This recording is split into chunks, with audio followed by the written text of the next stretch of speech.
What's going on, you guys? Welcome back to EP09. So we're going to start this one off with an update from Mike Sommerfeld. Now, Mike was actually one competitor from the 2022 Classic Physique Olympia lineup that I did not have on my radar going into the show. But since his 5th place finish at last year's Olympia, I've definitely been watching his progress over this last year. Mike does have an overall aesthetic physique for Classic. He has great overall Classic flow. I think his strongest shots are his front shots in terms of that aesthetic and flow.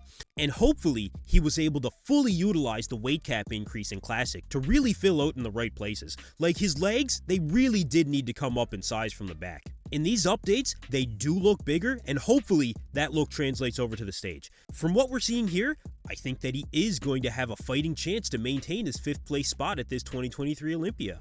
I will say though, at 3 weeks out, I would like to see him more conditioned at this point, and conditioning was one area that Mike did need to improve on from last year. I mean, especially when you look at the conditioning of Chris Bumstead or even Urs Kalasinski at this point. Now, we'll get to Chris later in this video, but really the Olympia overall in all divisions, I feel is going to be more competitive this year, really than it was even more so than last year. And it's going to be even more difficult to crack that top 5, even the top 10 this year. So, we'll see if Mike can really dial things in over the next few weeks. Alright, so next up, I have an off-season update here from Sergio Oliva Jr.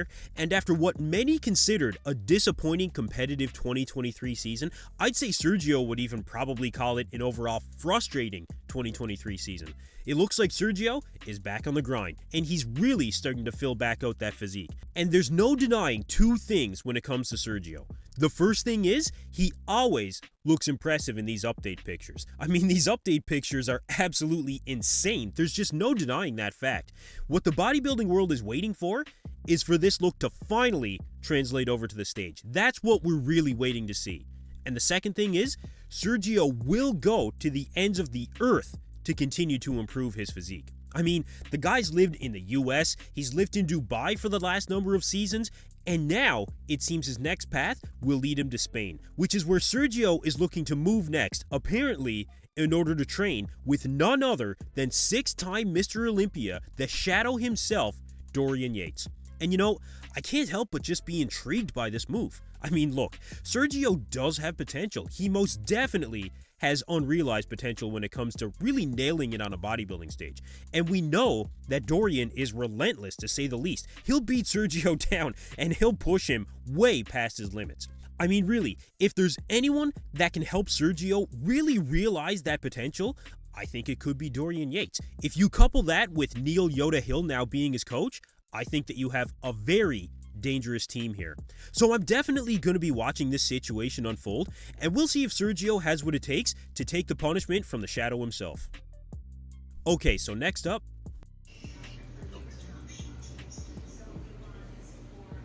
don't tell nobody, but I'm going to the motherfucking Olympia, motherfucker. Yeah, you know what?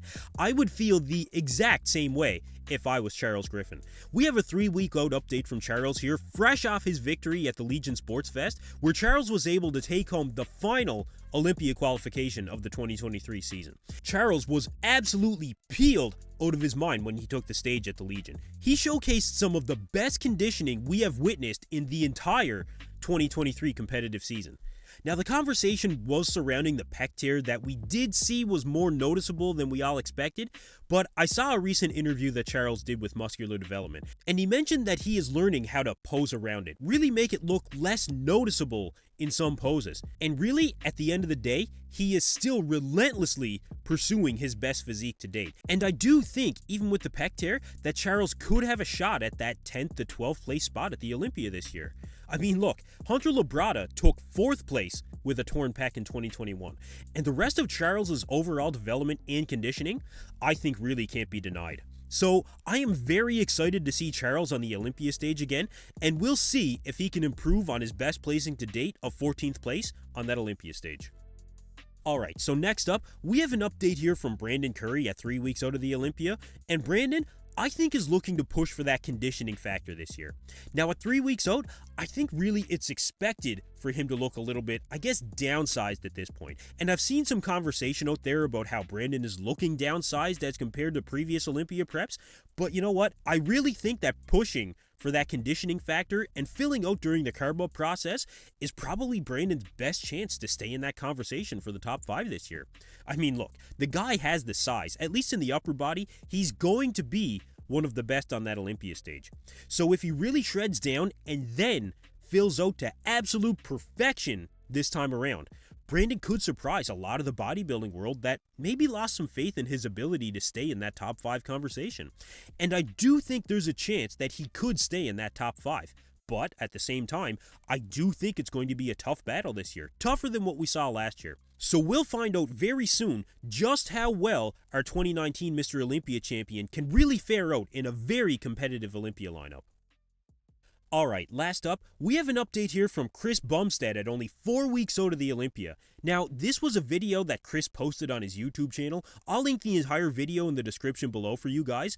And I wanted to address the potentially torn bicep conversation that's been happening since Chris posted this video. So I want to take a detailed look at some of the recent training footage of Chris here. But before we look at the footage in detail, let's look at the recent update of Chris doing hanging leg raises where you can clearly see both biceps. And in this picture, it looks like there's nothing wrong. There's no redness, no asymmetry that we can see. The angle is a bit off, and of course it is a black and white photo. And it is possible he tore the bicep between this time and when he released the back and bicep video at 4 weeks out. But the video footage is training both back and biceps. So look, let's take a look at some of the exercises, starting with the upright row. You can clearly see the bicep, and yes, there is some redness, but this is a full stretch with a neutral grip. Yes, there is some redness, like I said, for sure, but you know what? Let's move on to another angle here, the T-bar row machine. Yes, again, we do see that redness here, but does there look like there's any particular detachment in this movement? And you know, he does do 3 plates, I wanted to note that. It's not a ton of weight, but it is a really good amount of weight here. Now, what about the cable pull down? And this is the closest movement to a front double bicep that we really will see in this video. Again, yes, we do see redness, but this movement especially could be a lot of strain on the bicep. And I think this would be the most evident of a problem with the bicep if one existed, because really, this is the closest that we would see, like I said, to the front double bicep. Now, when we move on to the dumbbell curls, I will admit that the potentially injured bicep does not look to insert as low into the elbow as the left bicep. But Chris did tear the left bicep last year, so some asymmetry should not necessarily be unexpected to a degree. And if the bicep was torn on the right arm, it probably wouldn't look red like this. I mean, you know what? It would be black, blue, yellow, purple. And you know, there's zero indication of any discoloration like that. So at the end of the day, do I think that Chris Bumstead has a torn bicep? No, I do not. I don't know what it is, and I don't want to speculate any further, but what I do know is, from what we're seeing here, I think that we're looking at the undeniable 5-time Classic Physique Mr. Olympia. I think Chris is taking the title again this year, hands down, and this is really the only definitive statement that I've made about any Olympia placing so far this year of any competitor in any division. I really do just expect everyone else to be fighting for second place. Chris is a dominant champion, and he has set the current standard for Classic Physique.